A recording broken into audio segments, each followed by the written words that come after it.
ნინო, მოგესალმებით, გილოცავთ პირველ რიგში და მადლობა იმ სიამაყის განცდისთვის, რომელიც მოგვანიჭეთ. მე ვიცი, რომ სულ ცოტა ხნის წინ დაბრუნდით ბერლინში. როგორია ემოციები და გრძნობები? დილამშვიდობის, ძალიან დიდი მადლობა ნინო. იმედია ესმის ნინოს კარგად ჩვენი. გაცრავად.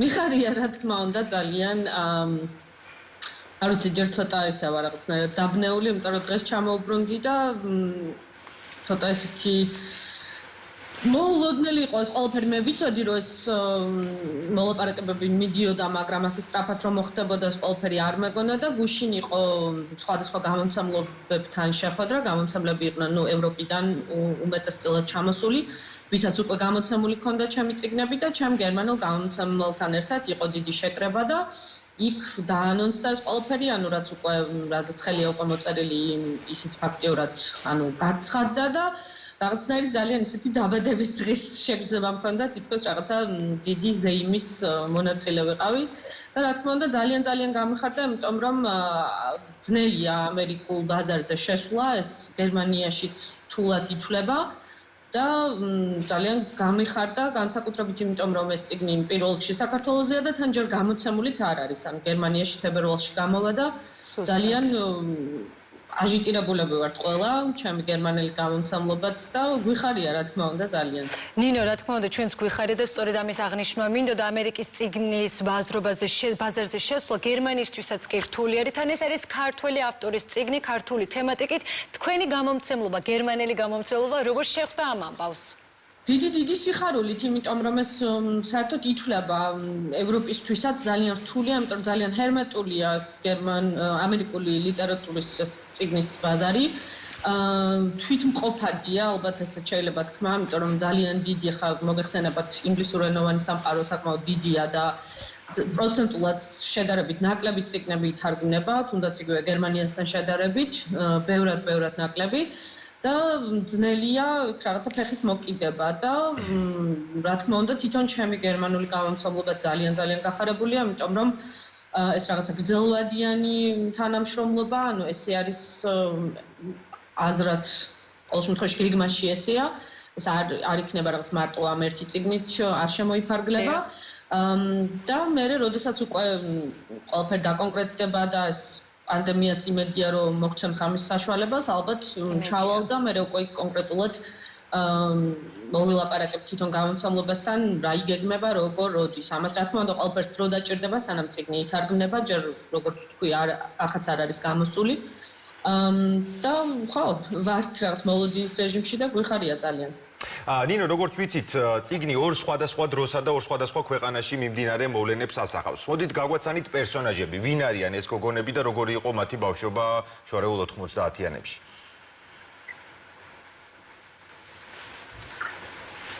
ეს არის ჩემზე ცოტა 10 წლით უფროსი, ანუ ერთი თაობით შეიძლება ესე ითქვას, ან ნახევარი თაობით ჩემზე დიდები არიან. 70-იან წლებში დაბადებული, 4 გოგოს ისტორია, რომლებიც, როდესაც უკვე იწყება ეს მთელი ძალიან დრამატული ეპოქა საქართველოს ისტორიაში, თინეიჯერობაში არიან, ანუ სკოლას ამთავრებენ. 4 მეგობარია, აბსოლუტურად განსხვავებული, თუმცა ერთ სკოლაში დადიან, კლასელები არიან, ერთ ეზოში ცხოვრობენ, 3 მათგანი და ძალიან რადიკალურად სხვადასხვა ცხოვრების გზებს ირჩევენ, თუმცა ძალიან ინტენსიური მეგობრობა აქვთ, რომელიც საბოლოოდ მე ძალიან დიდი გამოწვევების წინ დგება, რაღაც მომენტში ინგრევა და მე ძალიან ბევრი წლების შემდეგ ხვდებიან 3 მათგანი, იმიტომ რომ ერთი აღარ არის ცოცხალი, ბრიუსელში ერთმანეთს 2019 წელს, ეს არის ფაქტიურად ჩარჩო, ანუ ორ დროში ვითარდება. და იხსენებენ ძალიან ბევრ ამას, იმიტომ რომ ყოველი წიგნის თავი იწყება ფაქტიურად ფოტოთი, ერთ-ერთი მეგობარი ხდება ფოტოგრაფი და მის გამოფენაზე იკრიბებიან და იხსენებენ მე აი ამ პერიოდს, ამ ძალიან რთულ ეპოქას და ასევე შედიან ერთმანეთთან კონფლიქტებში, რიგდებიან და ასე შემდეგ. ეს არის ესე მოკლედ მიჭერს ამის გადმოცემა, ყოველთვის მიჭერს ხოლმე რაღაც საკუთარი წიგნის შინაარსზე ლაპარაკი. მაგრამ ნუ ალბათ ესე უხეშად რო თქვა, ეს არის მოკლე ფაბულა. ნინო, საინტერესოა, საიდან მიიღეთ ეს შთაგონება? იმეორებს თუ არა ეს ისტორია თქვენი თაობის თინეიჯერობის წლებს და ადრეც უკითხავთ და კიდევ უკითხავთ, რომ აქ არის ავტობიოგრაფიული ელემენტები? საინტერესო ნამდვილად. ავტობიოგრაფიული ესე კლასიკური გაგებით არ არის, იმიტომ რომ ეს არ არის არ ეფუძნება კონკრეტულ ადამიანებს. თუმცა ეგ პერიოდი, რა თქმა უნდა, ყველას ვინც მაგ დროში ცხოვრობდით, გახსოვს, მე შედარებით პატარა ვიყავი, მაგრამ მაინც ძალიან ყვეთრად მახსოვს. მტკივნეულად, ინტენსიურად და ამან რა თქმა უნდა დიდი გავლენა იქონია ჩემზე და ეს იყო ალბათ თემა, ანუ ეს თვითონ ეს თემატიკა მე ძალიან ხშირად ვბრუნდები მას.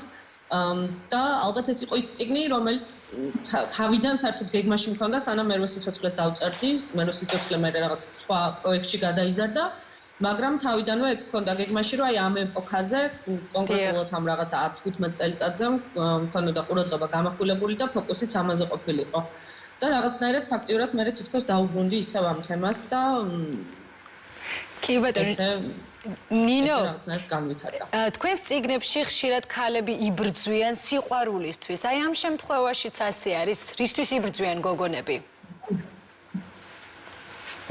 ბევრი რაღაცისთვის ალბათ დამოუკიდებლობის თავისუფლებისთვის, სიყვარულისთვისაც, მეგობრობისთვის, ერთმანეთისთვის ძალიან ბევრი და ესეც ტრაგიკული რაღაც ხდება მათ ცხოვრებაში, თვითონ ეპოქიდან და დროიდან გამომდინარე, ძალიან რთულს, ან ბევრი სირთულის გადალახვა უწევთ. მათი ასაკისთვის ალბათ შეუფერებელი, რაც მაგ ეპოქას ასევე ჩემი აზრით ახლდა თან, რომ ძალიან სწრაფად უწევდა იმ დროინდელ ახალგაზრდებს რაღაც გაზრდა. და დიდ რაღაც პრობლემებს ეჯახებიან, რომლებთანაც გამკლავება რა თქმა უნდა უჭირთ.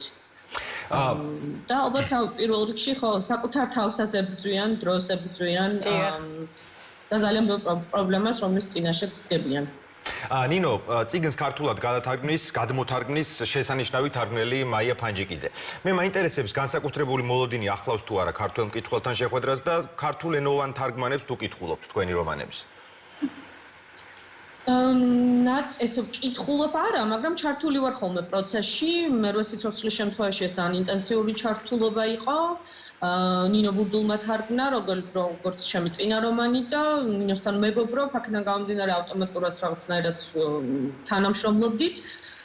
და ძალიან მიხარია, რომ ქალბატონი მაია თარგმნის, ეს ჩვენი რაღაც პირველი თანამშრომლობა იქნება და ვიცი, რომ ძალიან კარგ ხელში იქნება ჩემი ტექსტი, თარგმანი ძალიან სათუთი პროცესია, ბევრ სირთულესთან არის დაკავშირებული და ძალიან მიხარია, რომ ესე მოხდა და თან კიდე დიდი დადებითი ის არის, რომ დიდი ხანი არ მოგვიწევს თარგმნელის ძებნა, ძიება, იმიტომ რომ ესეც ძალიან ძელვადიანი პროცესია და მე იჭიმება ხოლმე, ამიტომ ძალიან გვიანდება თარგმანები და ამჯერად ეს თითქოს რაღაცნაირად სხვანაირად დავიჭირეთ სადარიგი, დიდი სიხარულია რომ ქალბატონი მაია დაგთვალხდა და იმედია მალე, როდესაც უკვე დღე-დღეზე ფაქტიურად დამთავრებულია რედაქტირება, უკვე შეგვიძლია რომ გავაგზავნოთ და დაიწყოს თარგმანი.